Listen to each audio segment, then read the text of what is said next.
Mais ce domaine d'activité qu'est le négoce est très peu connu des Africains. Qu'est-ce qui peut expliquer cela? Pourquoi tant de mystères autour du négoce sur le continent africain? C'est une très bonne question parce que, voyez-vous, l'Afrique mobilise plus de 40% d'activités du négoce dans le monde. C'est-à-dire que la grande majorité des matières premières sont sur le continent africain. Et en plus de cela, nous consommons des produits qui viennent d'ailleurs. Oui. Ça sous-entend que lors de ces échanges, les négociants interviennent à tous les niveaux de la chaîne. Et il est tout à fait normal qu'on vous maintienne, bien qu'on nous maintienne à l'écart. Parce que si nous sommes au courant de l'activité, naturellement, on cherchera à s'introduire. On cherchera à comprendre comment ça marche. Et il est de bonne guerre que celui qui détient le trésor, celui qui sait que vous êtes assis sur un trésor, ne fasse pas en sorte que vous soyez au courant. C'est pour cette raison que le négoce est carrément tenu à l'écart et une forme de mysticisme autour et essentiellement auprès des Africains. C'est parce que ça rapporte beaucoup d'argent qu'on reste dans ce mystère. On ne veut pas que les Africains qu'on exploite au quotidien soient au courant de ce que ça rapporte. C'est ce que je dis, c'est l'activité économique la plus lucrative au monde. Et les gens ne savent pas que l'Afrique est le continent qui fait roter, qui fait marcher, fonctionner le négoce à travers le monde. Oui. Il est tout à fait normal que qu'on nous tienne à l'écart. Parce que ça mobilise énormément d'argent.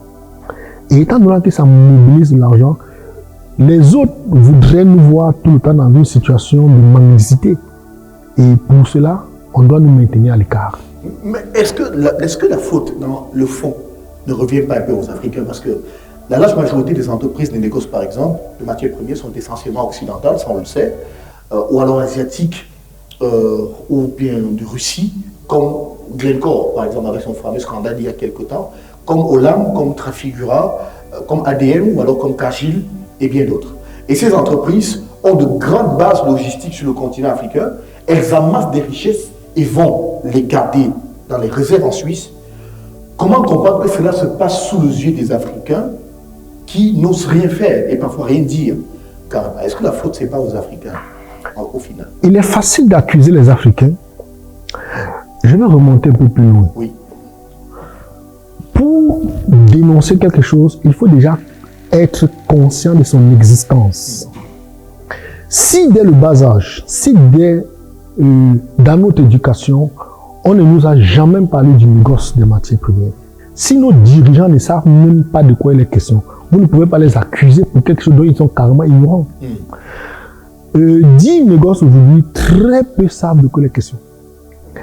En un mot, l'ignorance est notre principal. Je dirais quoi? L'ignorance est la plus grosse peine, ou l'ignorance est notre plus gros défaut.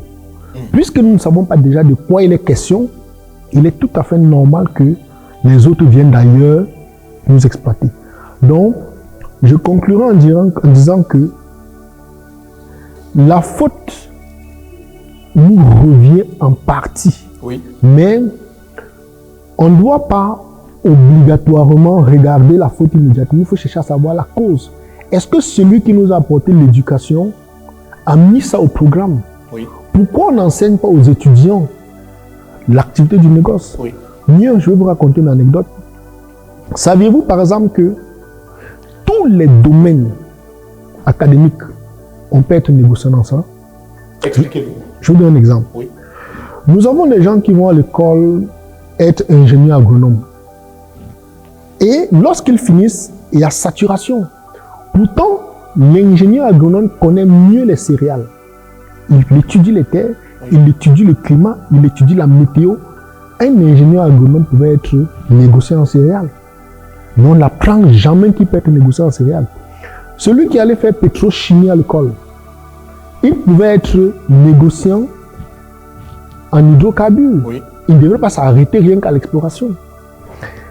Celui qui a fait mécanique, il pouvait être négociant en pièces électroniques ou bien en pièces mécaniques. mais on retire carrément le côté négoce et on nous donne la partie qui sera visible et où il y aura saturation.